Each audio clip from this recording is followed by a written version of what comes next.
Kuil ni baru saja didirikan.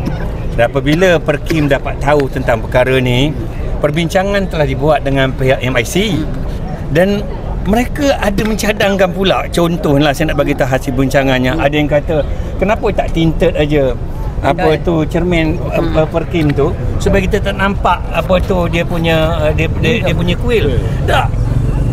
Cadangan sebegini ya, agama minoriti memberikan cadangan kepada agama majoriti nak buat macam mana?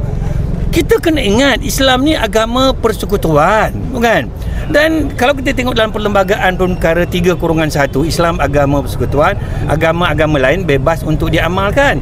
Tetapi bebas diamalkan itu dalam konteks dia, bukan? Dalam konteks undang-undang. Sebab itu bila nak buat bangunan ni di tanah dia sendiri pun dia kena minta kebenaran daripada DBKL sebelum dia dirikan bangunan.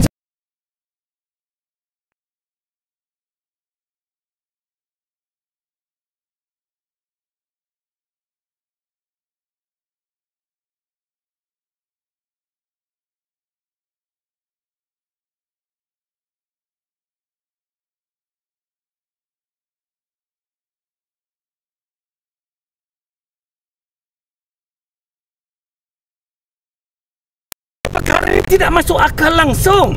Sebagai seorang pemimpin yang telah lama berada dalam kerajaan, bukan?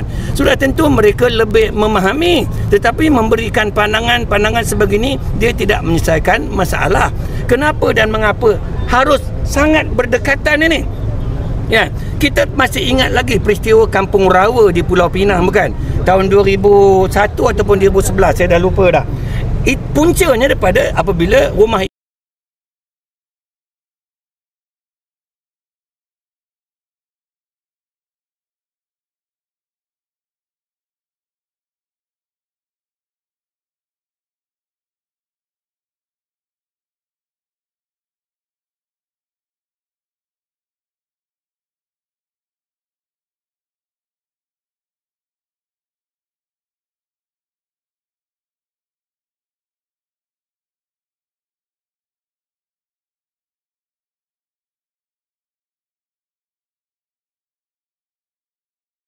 apa penguat kuasa, pergilah tengok di seluruh negara kita, di seluruh KL dan sebagainya, bukan saja di sini, bukan.